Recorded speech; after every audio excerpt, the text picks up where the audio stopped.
Welcome to Rebel Health Collective Podcast, where we're not just talking about health, we're transforming it. Here at Rebel Health Collective, our mission is simple but powerful. It's to advocate for you and your health rights, educate you with reliable information, connect you with a community that understands, and inspire you to take control of your well-being. Join us as we explore courageous health journeys, challenge the status quo, and empower you to be at the center of your healthcare decisions. This is more than just a podcast. It's a movement. Together, we're building a world where everyone has the knowledge and support to live their healthiest lives. Please note that the information shared in this podcast is not medical advice and should not be treated as such. Our goal is to share stories, open up new ways of thinking, and inspire action in your health and well-being. Always consult your primary care team before implementing any new care protocol into your regimen. If you like what you hear, don't forget to subscribe to the podcast and follow us on Instagram and Facebook at Rebel Health Collective. Now, without any further delay, let's get into today's episode.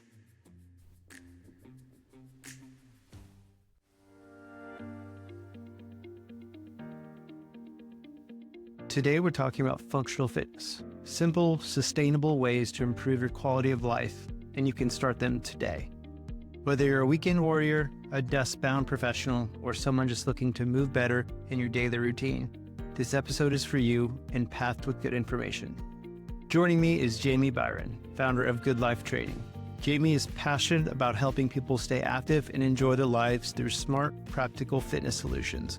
From daily movement tips to balancing nutrition without sacrificing the food you love, we're diving deep into how fitness is more than just about aesthetics. It's about living better, longer, and stronger. So if you're ready to unlock some life-changing tips on functional fitness and wellness, stay tuned, stay active, and stay rebellious.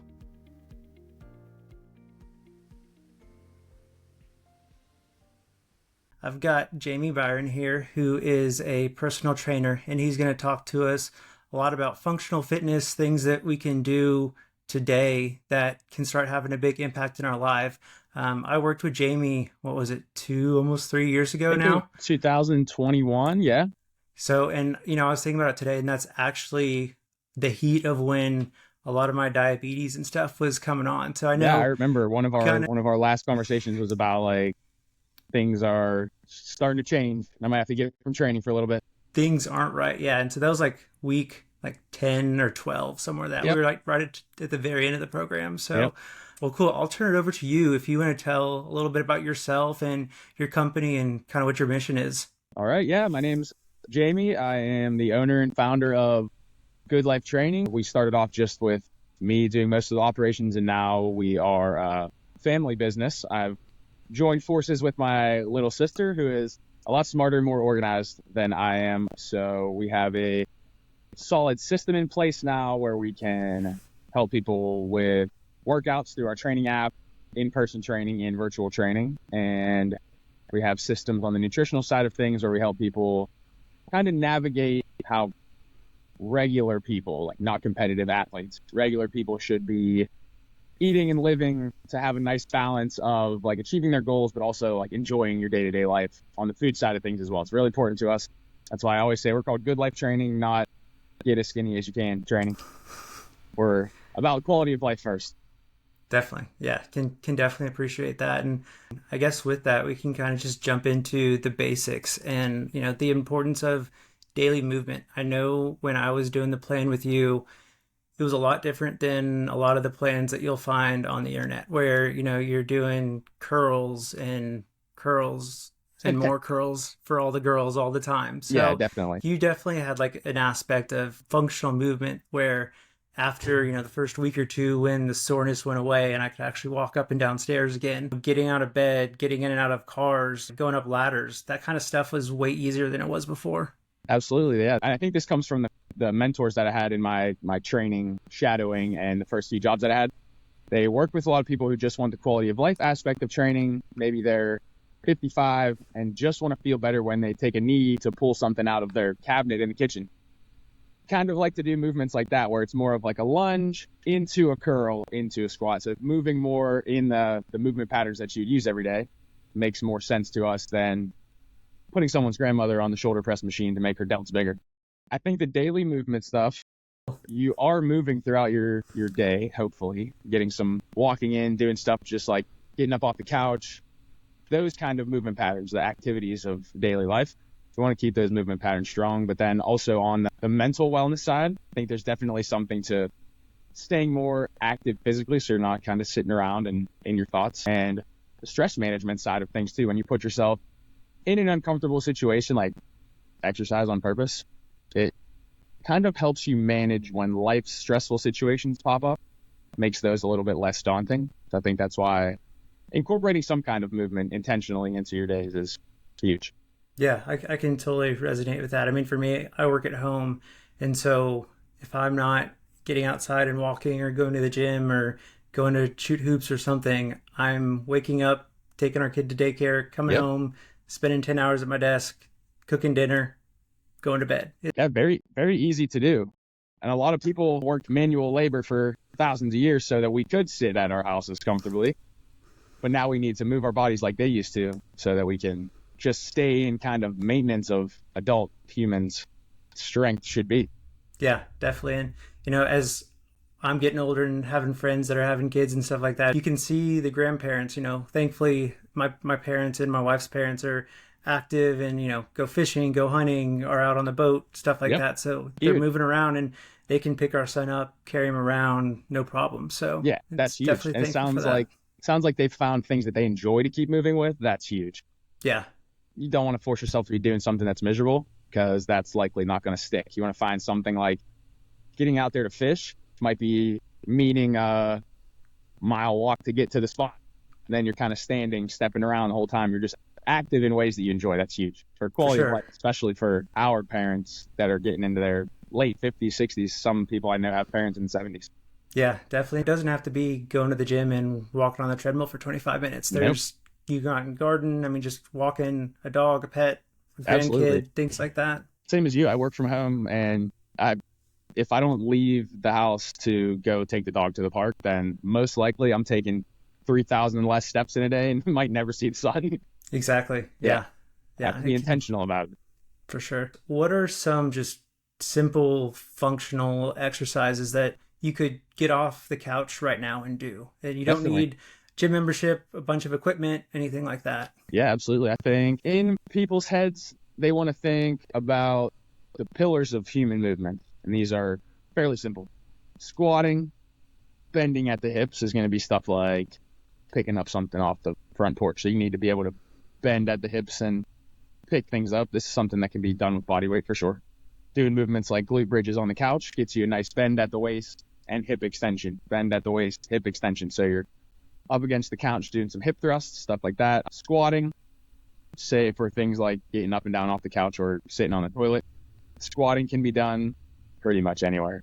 And then for the upper body, pushing and pulling patterns is what the upper limbs are meant for. If you're strong enough to do a push-up on your knees on the floor, great.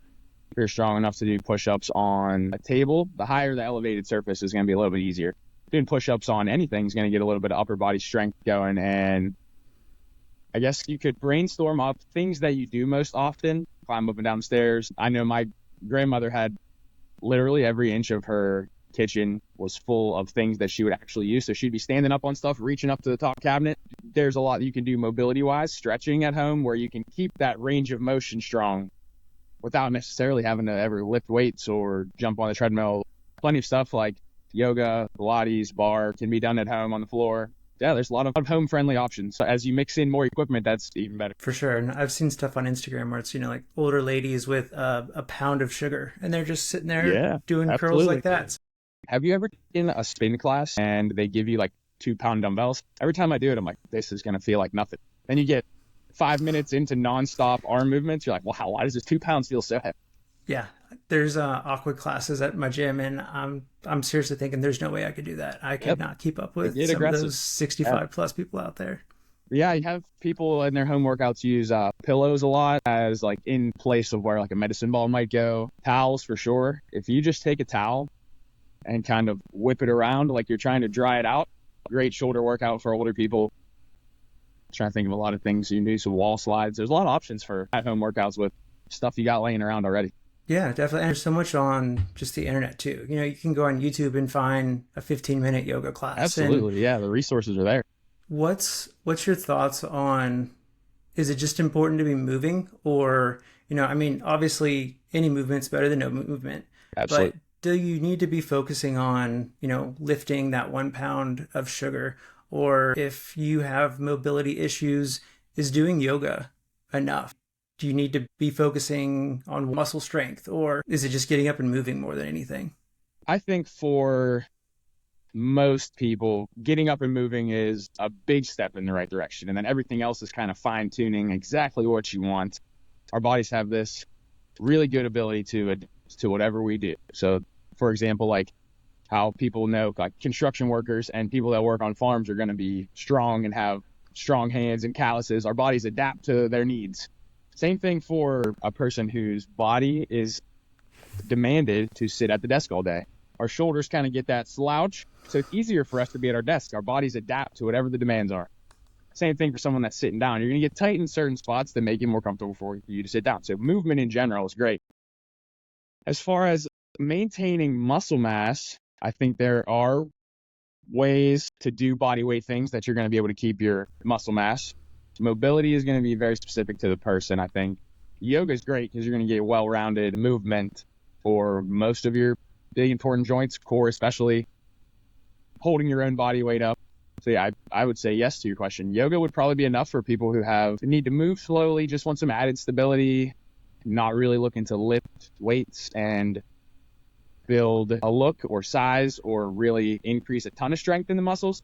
I think for just the goal of strength, any kind of resistance is good. Gravity, resistance bands, those are the main two that we would use. Gravity as in like weights, any kind of weights, pound of Okay. sugar works. Yeah, there you go.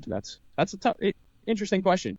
Yeah, my mom's got a bad leg, so she can't go out and a 5K or anything like that. So she's Gotcha. always trying to find ways to be moving and staying active, but at the same time, she doesn't want to do something for a day and then, be down for 2 weeks. Kind of Yeah. defeats the purpose there. Yeah, that's definitely a tough one, trying to work around injury. I would try to think in the box of like what are some things that her body is comfortable with and try to build from there. Because with a leg that's somewhat limited, that's going to knock a lot of things out. Right, for sure. I've given it a lot of thought. Me and my sister have tossed the idea around of going to like assisted living places. They do chair-based workouts where you're just Yeah, in a chair, don't even have to get up ever. Some weights, some resistance bands, some body weight movements. That's doing a lot for a lot of people. yeah, just do what you can. Yeah, definitely do what you can. It stinks. Even when I have a 20-something-year-old that's like, I sprained my ankle. I'm like, sounds like you got two arms that work. I'll adjust the program. Let's keep pushing. Right. Well, we'll kill the legs later on. Yeah, we'll keep it pushing. We'll do what we can.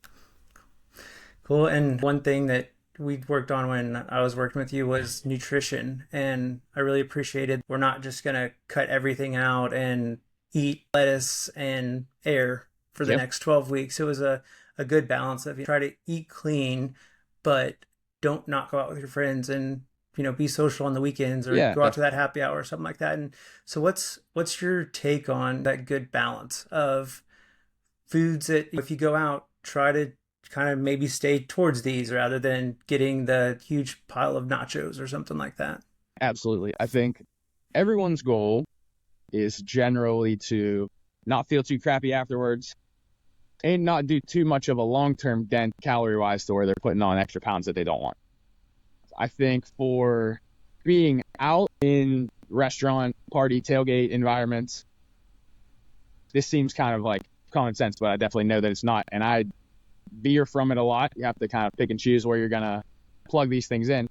Going for more whole foods, getting a side of broccoli, carrots, even potatoes would be better than getting, like you said, the side of chips that's going to have a little bit of more calories from cooking oils and stuff like that, or getting very low calorie side options to whatever you're getting. If you're going to go after the 200 calorie, 300 calorie tiny piece of cheesecake at the end, then we probably don't need the 200, 300 calorie extra cheese and gravy potatoes on the side.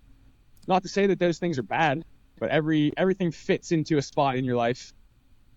And then once you have extra, that's when your body starts to put on a little extra. And I think there's a lot to be said about knowing your hunger and fullness cues. I do it myself. I'm full. We all do it. And then the dessert menu comes out. You're like, I could probably eat a little more. Yeah, definitely. So knowing when you're full is a good sign from nature, from your body. Hey, we've had enough food for now. Might not want to eat anymore. So doing stuff like that, just like knowing your body, knowing your triggers too. Definitely some things that you get into a social setting, you kind of go blank and just snap. So I think just general awareness helps a lot of people for sure. And making the simple choices. Yeah, definitely. All the sides are right there, and your eyes definitely go to the potatoes and gravy or mac and cheese and that kind of stuff. But there's always broccoli and Brussels sprouts there. And my wife and I, like when we go out and we do, splurge for that cheesecake or something, instead of getting two, we get one and we just split it. So she's going to take half of it. I'm not going to get the full thing. So there's ways like that you can cut some calories out too.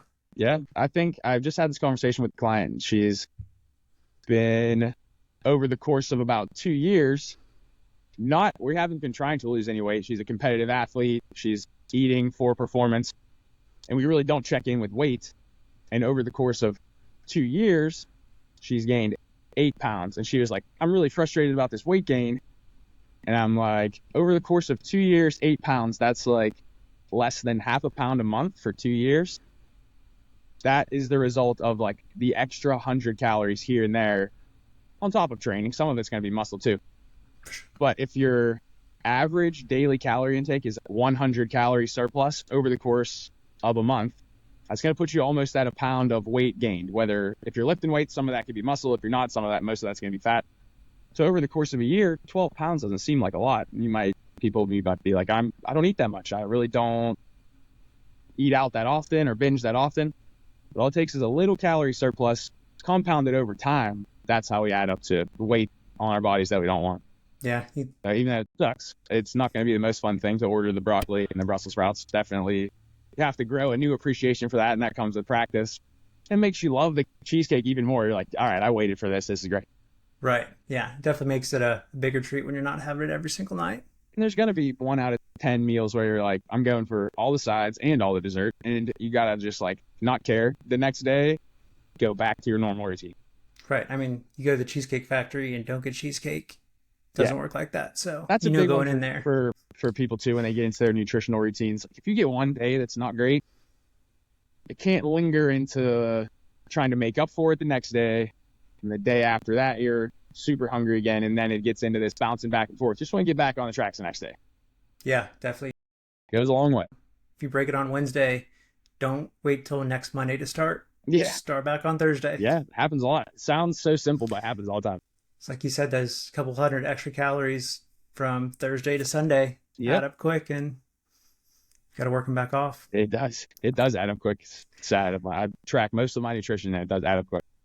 Yeah, I bet a lot quicker than a lot of us who don't track it realize. So I know with like the diabetes, anything carb related, I'm pretty good about, my FitnessPal, just getting like a rough estimate.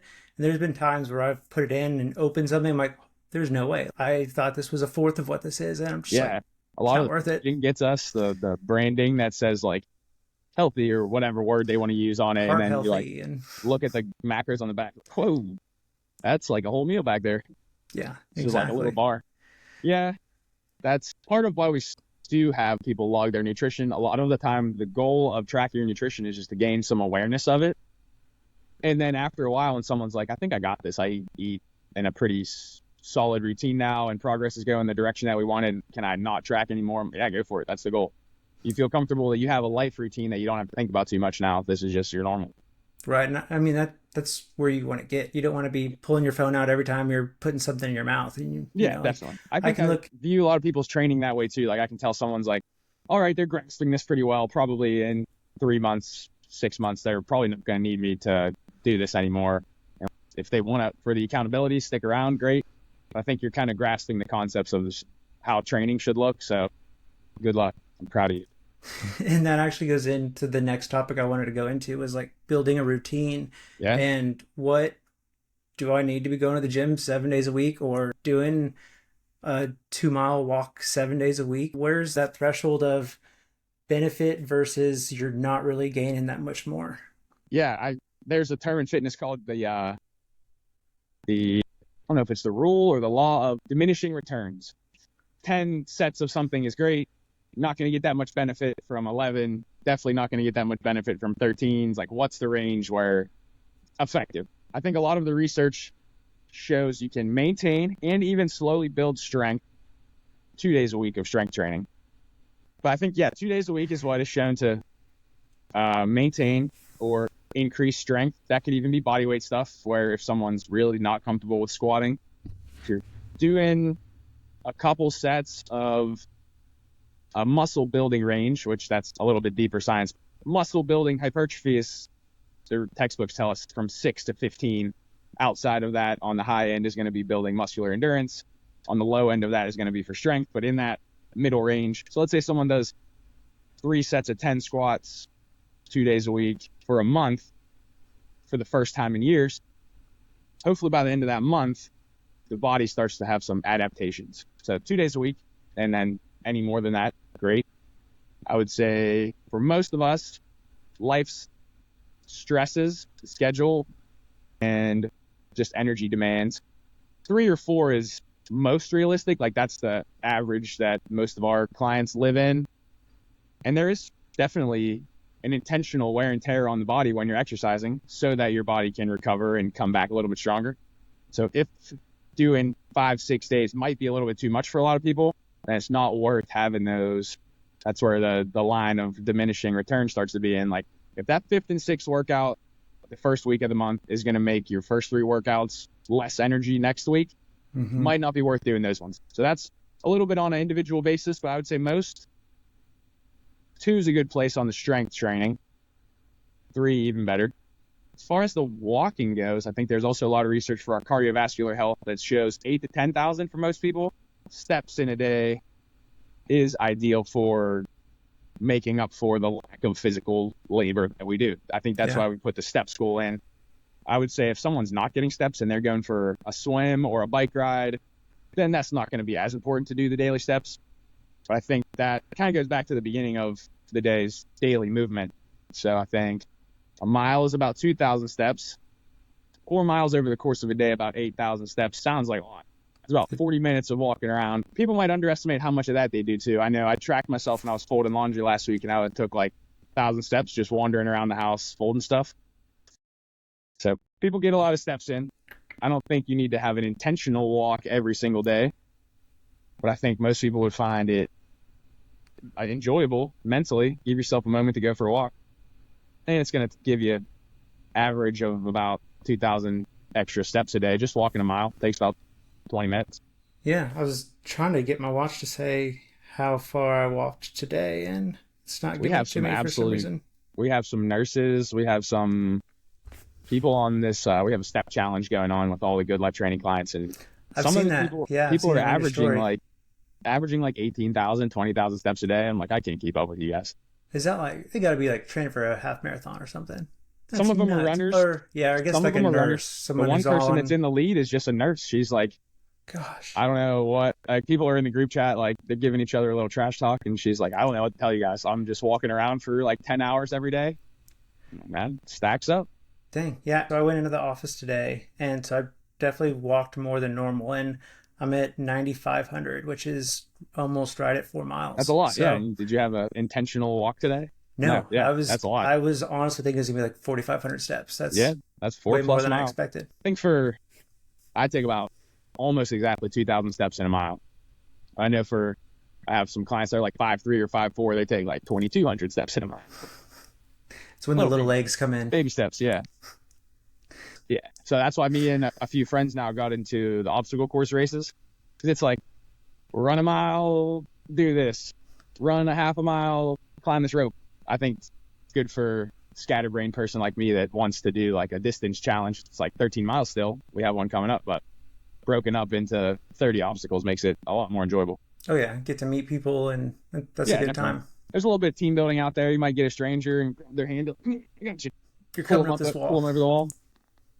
Cool. So 2 to 3 days of muscle, and then realistically just a 8 to 10,000 step goal.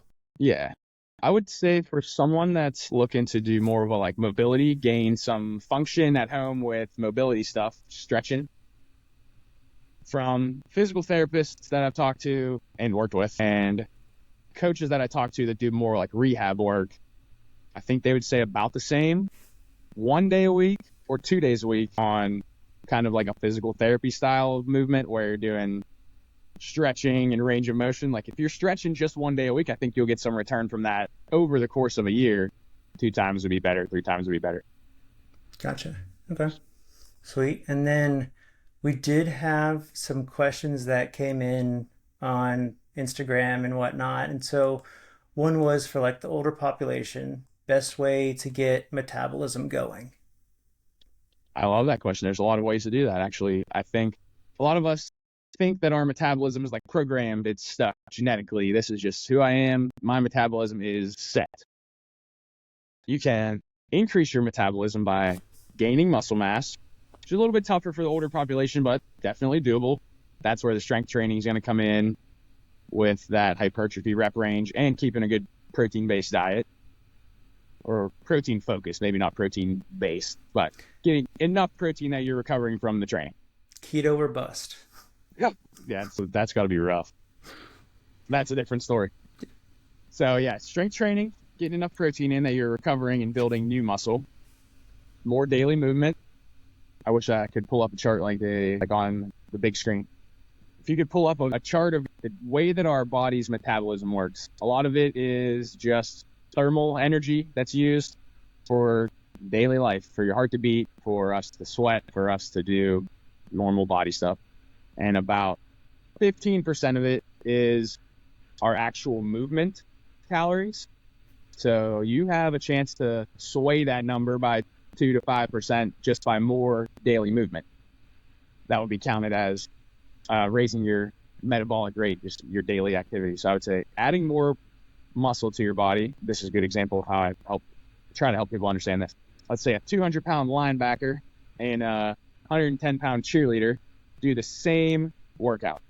Okay. 200-pound linebacker is going to burn a lot more calories because he's 200 pounds of muscle energy that's being used versus 100 pounds of muscular energy. The same workout. If you have more muscle on you, every pound or two that you gain is going to help you burn more energy throughout the day because your body has to use energy to maintain that muscle. Okay. Yeah, that makes Gaining sense. muscle is the easiest way to increase your metabolism. Okay. Sweet. And I mean, that can be things, instead of driving the car to the mailbox, take a walk down. Take a walk. Yeah, there's get that just extra 100 steps. Why not? All right. Sweet. Definitely. And then another one was cardio for someone with back problems and limited mobility. I like So that one. more than just the strength training, but trying to get That's the a good heart one rate up, still. I guess. Yeah, that'll help to do with like your activity of daily movement. Maybe if it's someone that can't go for a walk, they might have to go for some other options. They do have, never used one. They have the arm treadmills where you're pumping your arms. Yeah. I would say doing stuff like if you need to sit in a chair, you could do stuff like dribbling a ball around. You could do stuff like medicine ball movements in a repetitive fashion where it's going to get your heart rate up. So you're just moving with your arms just like you would if you were moving with your legs on a treadmill. Okay. Yeah. Maybe a swimming or a pool-based workout might be good if someone has limited mobility and maybe they don't feel comfortable moving with their full weight on their legs while they're moving, standing. My dad actually does that. He just gets so bored walking on the treadmill. So for him, walking the length of the lap pool, Yeah, he loves doing that. He's hauling, and so he's getting some resistance distance. too. Yeah, that's Yeah, like pushing a sled. exactly. Yeah. So I he's was in a pool not with a bored guy and doing that today with a guy that looked like he's probably in his late 60s, and he was just pushing a boogie board back and forth the whole hour that I was swimming. dang. And then I don't know if we may have touched on this one already, but the best thing for toning. So Yes. you're trying to get toned down. This word is what so much of the fitness industry is focused on. It means something different to everyone, but I think it generally means the same thing when you put it down pretty simply. People want to see the lines and shapes in their muscles, the definition. I think definition is more accurate to what people mean. And that is going to come from a combination of building muscle and losing body fat. That sounds like an AI answer. It's more complicated than it sounds. To get very toned to the point where you're kind of looking like Marvel superhero level, where you're seeing chest definition and shoulder definition. That's going to take a few years of intentional building those muscles up. And then you're going to take a while. For people who do bodybuilding shows, they're getting toned over the course of like a 36-week period, getting toned. They're really on that long of a very intentional, very specific nutrition protocol. So if you want to say... They're not having cheesecake. Yeah, if you can fit it in. I've seen plenty of people. That's true. And I've done it where I know my rice for dinner was going to be 45 grams of carbs. I'm going to have 6 Oreos instead. Just feel like it. So there's going to be days that are like that. But I guess before I get too deep, build muscle and lose body fat is the way to see the muscles. The building of the muscle is going to take work in the gym and a little bit on nutrition to build up the muscle. You might gain some weight. And then to lose the body fat that's on top of that muscle is going to take a, not super strict, but a well-managed nutritional plan where you are in a slight calorie deficit that doesn't make your life miserable, and slowly body fat will start to melt away. Yeah. That's a tough one. I'd probably talk for 45 minutes just on that one. Maybe we'll save that for another episode. Yeah, toning is biggest theme of, I guess, when I start talking to probably 50% of our clients now, people who are 40 plus or new moms who just have a better grasp of like, all right, now I'm training for different reasons. Now I'm training to stay strong for carrying this kid up downstairs. Now I'm training to make sure I can run with my grandkids in the backyard, people that are in their 60s. They're training for different reasons. They usually are so much easier to talk to versus a college student who's like, I want to drink beers and see my abs. Yeah, this is going to be rough. You just have the wrong mindset around fitness in general. And I was that person. Yeah. So for the toning, that's usually a younger population. I guess it dwindles into middle ages too, as I know my mom and like my mother-in-law, all they talk about is like, I just want to lose this last 2 pounds off my arm and tone my arms. And when I tell them I might have to lift some weights, then they're like, nah, I'm not doing that. Yeah, I know where you're coming from on that one. And it was going to just be more about just like trying to eat better foods, I guess. For me, like one thing I've noticed with my blood sugars is I can have like strawberries, grapes, oranges, things like that. And so I have a CGM. So like I see it real time when the blood sugars are going up. Yeah, that'd be cool to take a look at. Yeah. That'd be cool. They actually, Dexcom, which is like the type 1, type 2 monitors, they just came out with an over-the-counter one. So you can go to Walmart now and get a month-long subscription for like $80. And that's pretty cool. You get a month long of insights to see what different foods do and how long it takes to come back to baseline. And it's pretty cool. I think I've heard some trainers talking about it, and I think it's an awesome tool. I've seen some fitness wellness influencers on Instagram do like, I'm going to take my blood sugar every day to show you that I can eat a Snickers bar and still lose fat, stuff like that. Right. Yeah. Like, look, it's spiking my blood sugar, but I'm still going to lose weight because I know how to manage my calories. Yeah. Yep. For sure. And I think for me, the processed foods is where I can see that it comes up and it just kind of stays there. Whereas strawberries and whole foods like that will come up, but it comes right back down. And there's no having to go out and take a walk, do extra insulin, anything like that. So is that something that you focus on too? Is like everybody talks about staying on the outside aisles of the grocery store. That helps with still feeling like you're eating a good amount of food too. When you're eating the whole foods, they just tend to have less calories than the processed foods. And the processed foods are harder for us to get into our systems. Like you said, it's changing the levels for longer because it's taking longer for your body to process that. That's probably the biggest 2 benefits to where someone having, I'm sure you've seen the content where it's like a bowl of candy that's the same amount of food as the bowl of strawberries, and just like 2 totally different things, even though it's the same amount of food. So for volume eaters, that's why I highly recommend potatoes are a lifesaver. the simple vegetables, lifesaver, for just filling you up for not a lot of calories. Yeah, and I mean, you look at those examples where it's, 10 Oreos and then it's like 50 strawberries. And even if I wanted to, I couldn't eat that many strawberries. Like, Yeah, there's exactly. no way. So That's definitely huge fills you for up. volume eaters, which I've found most people like to eat until they're full at least. So gotta Yeah. have stuff that's gonna fill you up for the appropriate amount of calories. That's good, good balance to try to work on. Yeah. And just having that stuff around too, being able Yeah, to for sure. in the fridge, grab a handful of blueberries versus a handful of M&Ms or something like that. Definitely, that's huge too. Yeah, berries are one of the most valuable ones. You could eat so many blueberries and raspberries and strawberries, and they're not packing you in on the calories. You'll get No, sick of berries before you run out of calories. definitely. So, well, that is the rundown that I had and the questions that had come in from Instagram and stuff. Anything extra that you want to throw out there that we didn't talk about that, you usually try to pound into the clients' heads? I think I've been a little bit more preachy lately about kind of riding out the uncomfortable changes, because we try to make changes very slowly. So it's not like a 180 lifestyle change overnight. That usually isn't going to stick. So I think getting into a lot of people's heads, like, this is a new thing for you. You haven't worked out for a while. You haven't thought twice about anything you're eating for a while. Like, be a little bit prepared for this to be uncomfortable. Like, it's gonna be like sitting down in your first ever college math class. You're like, whoa, this is different. It's gonna be a little uncomfortable until our brains are wired for this. You start to pick up some things and get better at it, and it becomes more natural. And then you go from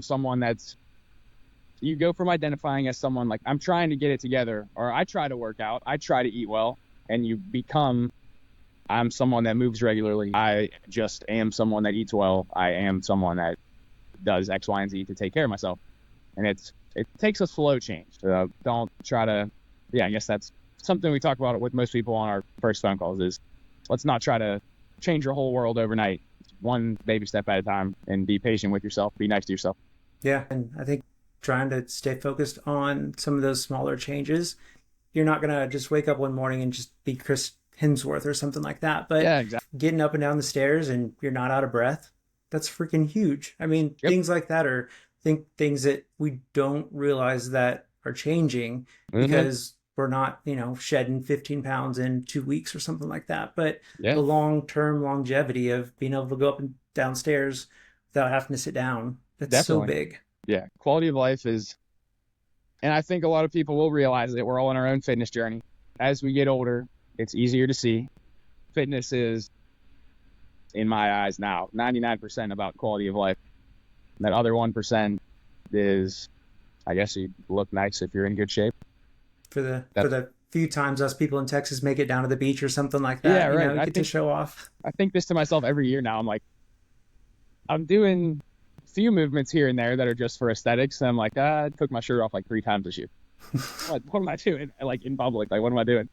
So yeah, Right. quality of life is always gonna be more applicable. You get more bang for your buck on doing stuff that's just good for you because it's good for you. Yeah, I totally appreciate that. So where do people find you if they like what you've talked about? I can put your Instagram, both your personal and then the Good Life Training. I'll put both of those accounts in the show notes so people can go there.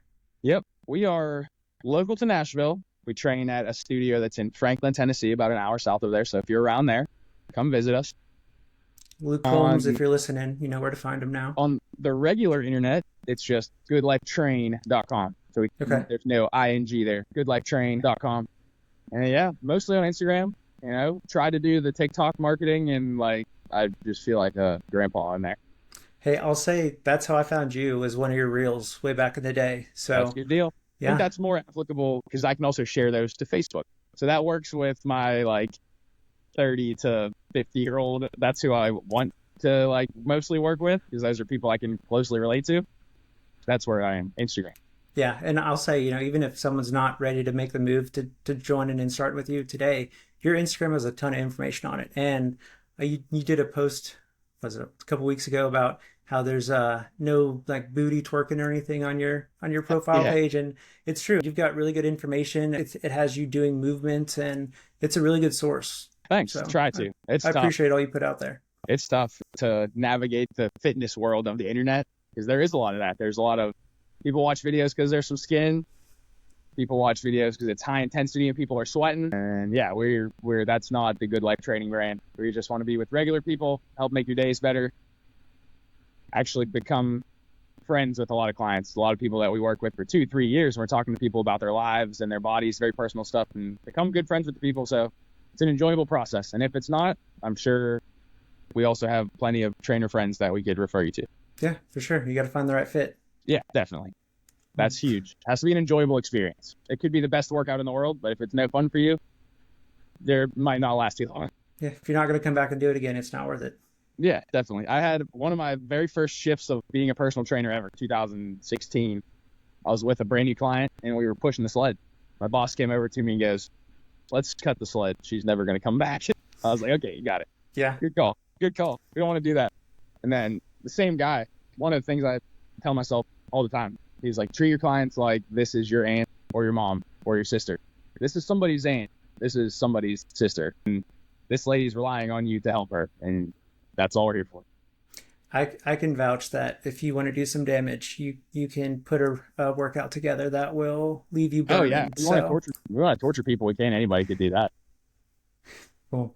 Well, Jamie, I really appreciate it. I'm sure we'll have you back on, and maybe it's for one of those deep dive toning discussions in the future. Yeah. But again, really appreciate you and, all you've put out there and all you're doing for everybody. Yeah, thanks. That was good chat. I think there's definitely some nuggets in there people could pull out, maybe use for themselves. Fitness is very personalized, individualized, so not everything applies to everyone. Sure. It's always a journey. Figure yourself out, trial and error, and keep taking baby steps forward, everybody out there. All about, spreading ideas and opening up new ways of thinking. It's not a regimen to put into place tomorrow. So yeah, definitely. Come from a place of a growth mindset, not fixed. You're not stuck. You got control. Take control. Yeah, take that first step. Yep. Cool, Jamie. Thanks, man. Appreciate it. Thank you. Thank you for joining us on this episode of Rebel Health Collective. I hope that today's discussion has inspired you to take action and become an advocate for better healthcare. If you have a story to share or expertise to offer, we'd love to hear from you. We're always looking for new guests to join us on the podcast and contribute to the important conversations. Check the link in our show notes to set up a time to meet with us. We'd really be honored to amplify your voice. Don't forget to subscribe, leave a review, and follow us on Instagram and Facebook at Rebel Health Collective to stay connected with our community. Until next time, keep up the fight, don't back down, and stay rebellious. Take care.